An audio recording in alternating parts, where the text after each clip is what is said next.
Hello, bonjour à toutes et à tous. Je suis très contente de vous retrouver aujourd'hui pour vous donner des tips, un super protocole bien utile pour les personnes qui sont sujettes à des crises d'angoisse très fortes, à des peurs qui montent, vraiment à de la panique, à des montées émotionnelles qui sont ingérables. Donc on est vraiment dans cette ambiance-là, hein. Je ne parle pas des petites montées émotionnelles qu'on arrive à gérer au quotidien.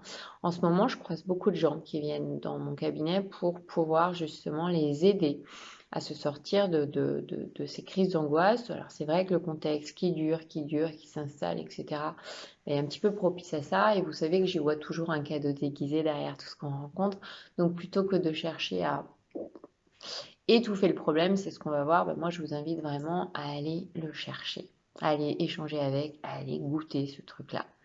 Donc, ce qui m'a donné l'envie en fait de faire cette vidéo, c'est un appel hier d'une personne qui m'a dit, bon voilà, j'ai vraiment pris mon courage à deux mains avant de vous appeler parce que je suis sujette à des crises d'angoisse depuis très longtemps. Et là, vraiment, j'ai une amie qui m'a dit, écoute, si tu vas pas chercher l'origine de cette crise d'angoisse, tu t'en sortiras jamais. Alors, vous savez, j'ai très très peur de l'hypnose, hein, mais bah voilà, je prends mon courage à deux mains et je passe le cap parce que j'en peux plus, quoi. Alors déjà, ben, cette personne, je l'ai rassurée parce que je ne vais pas lui proposer une séance d'hypnose là où elle est dans la peur de l'hypnose. J'ai commencé à la rassurer déjà par rapport à l'image dont souffre un peu l'hypnose.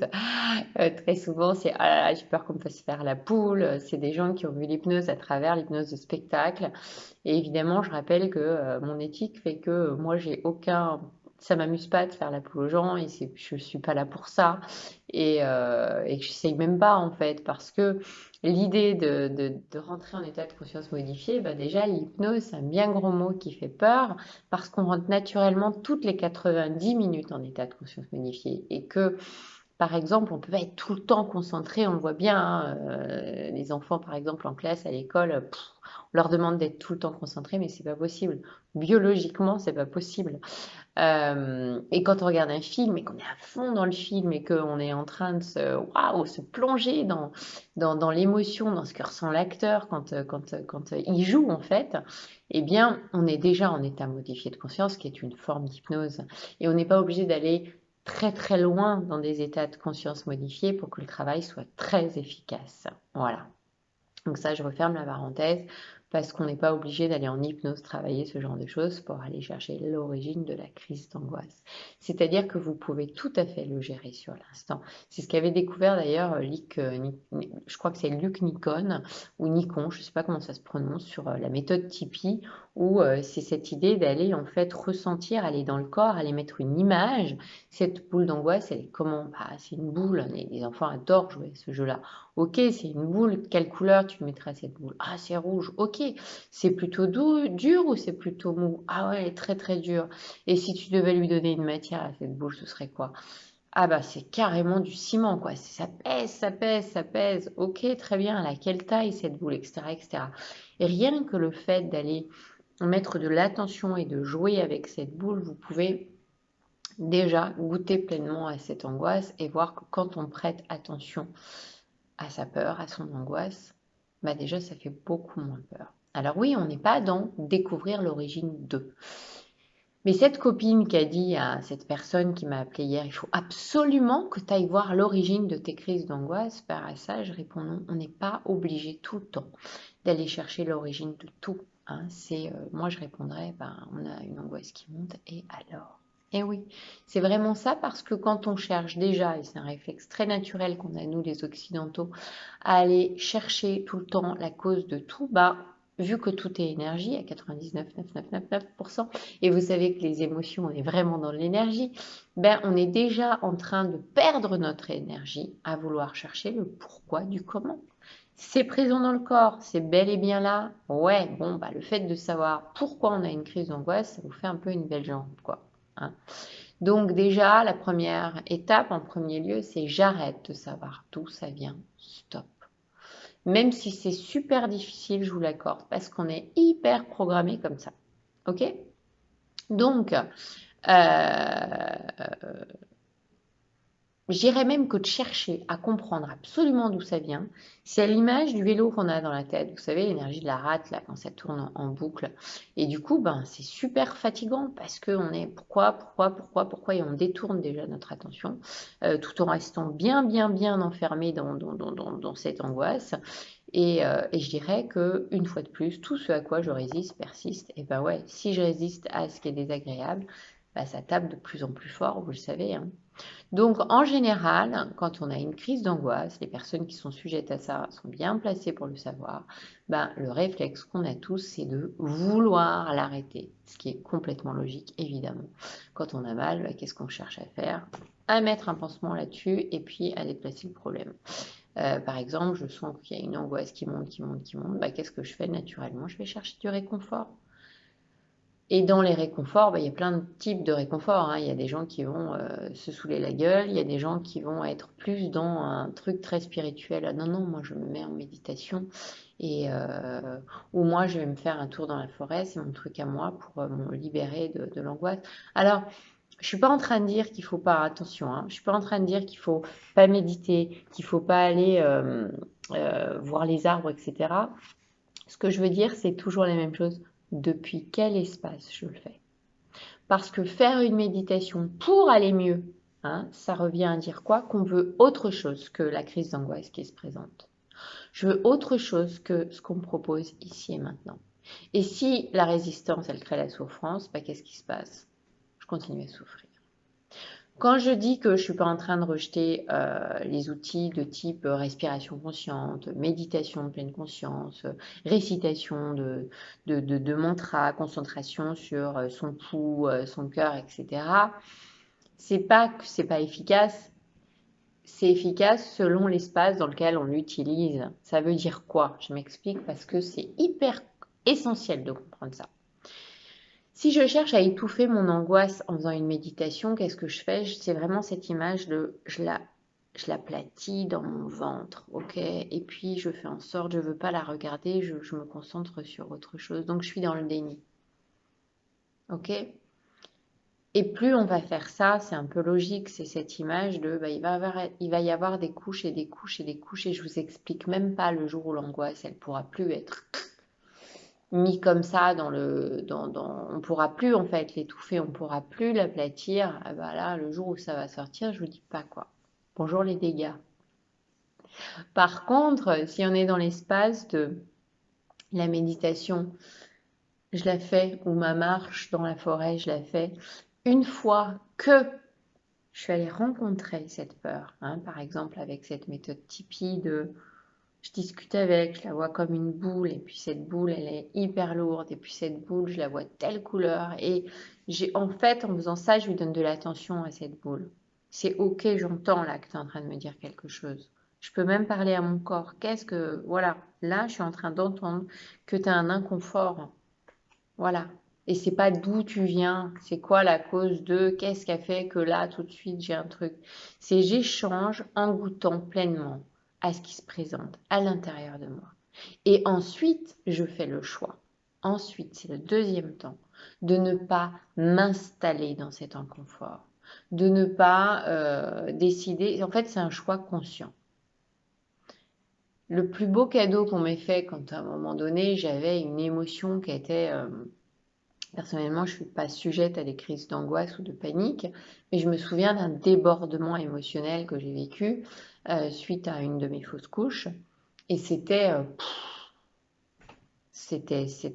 me submergeait cette tristesse, quoi. C'était pas possible là j'arrivais pas en fait, ça m'est même pas venu à l'esprit de pouvoir utiliser cette énergie énorme parce que forcément, quand ça submerge, c'est l'image de ce tsunami émotionnel. Vous imaginez l'énergie qu'il y a derrière, parce qu'encore une fois, l'énergie, elle n'est pas bonne ou mauvaise, c'est de l'énergie. C'est depuis notre espace qu'on la voit comme étant mauvaise.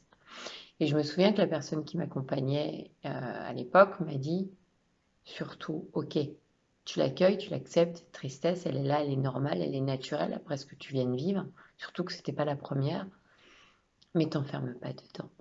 Et c'est le meilleur conseil qu'elle a pu me donner dedans. C'est le meilleur conseil, pardon, qu'elle a pu me donner à ce moment-là. Et c'est à partir du moment où on a vraiment goûté cette tristesse qu'on fait le choix conscient de se dire, ok, maintenant, je décide en conscience d'aller mettre mon regard ailleurs.